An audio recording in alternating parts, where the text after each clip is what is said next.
शीतला माता की कथा यानी बांसुड़ा भी बोलते हैं।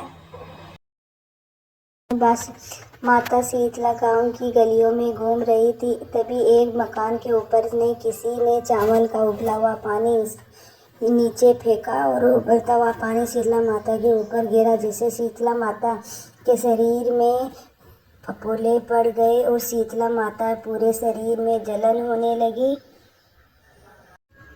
शीतला माता गांव में उधर उधर भाग भाग कर चिल्लाने लगी, अरे मैं जल रही हूँ, मेरा शरीर तप रहा है, जल रहा है, कोई मेरी मदद करो। लेकिन उस गांव में किसी ने शीतला माता की मदद नहीं करी। वही अपने घर के बाहर एक कुमारन यानी महिला बैठी थी। उस कुमारन ने देखा कि अरे ये बूढ़ी माई तो बहुत जल गई है, इसके पूरे शरीर में तपन है, उसके पूरे शरीर में छाले और फफोले पड़ गए हैं, ये तपन सहन नहीं कर पा रही है।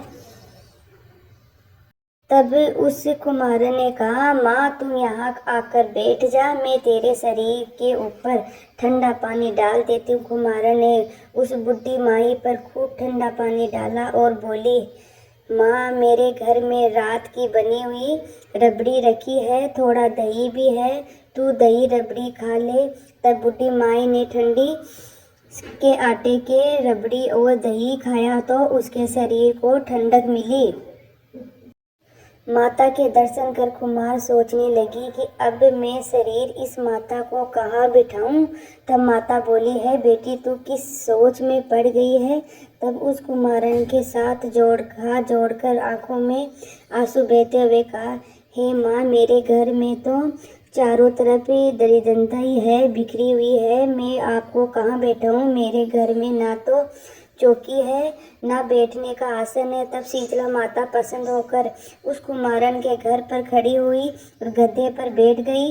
एक हाथ में झाड़ू दूसरे हाथ में दलिया लेकर उस कुमारन के घर की दरिद्रता को झाड़ कर दलिया में भरकर फेंक दिया और उस कुमारन से कहा कि बेटी मैं तेरे सच्ची भक्ति से पसंद हूँ, तब मुझे जो भी चाहिए मुझसे वरदान मांग ले। तब कुमारा ने हाथ जोड़कर कहा, माता मेरी एक इच्छा है, आप यहीं से इसी गांव में स्थापित होकर यही रहो और जिस प्रकार आपने मेरे घर की दरिद्रता को अपनी झाड़ू से साफ कर दूर किया है, ऐसे ही आपको भी होली के बाद सप्तमी को भक्ति भाव से पूजा कर आपको ठंडा जल दही बासी ठंडा भोजन चढ़ाए उसके घर की दरिद्रता को साफ करना और आपकी पूजा करने वाली नारी जाति का अखंड सुहाग रखना, उसकी गोद हमेशा भरी रखना। साथ ही जो पुरुष शीतला सप्तमी को नाई के यहाँ बाल ना कटवाए, धोबी को कपड़े धुलने को ना दे, पुरुष भी आप पर ठंडा जल डाले, नारियल फूल चढ़ाकर परिवार सहित ठंडा बासी भोजन करे, उसके काम धंधे व्यवहार में कभी दरिद्रता ना लाना। तब माता बोली, तथास्तु बेटी, जो तूने वरदान मांगे हो मैं तब सब तुझे देती हूँ।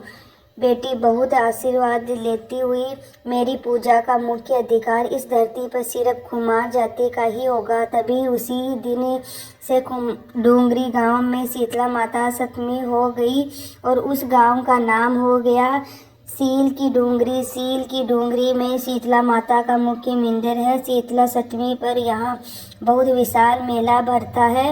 इस कथा को पढ़ने से घर की दरिद्रता का नाश होने के साथ सभी मनोकामनाएं पूरी होती है। बोलो शीतला माता की जय हो।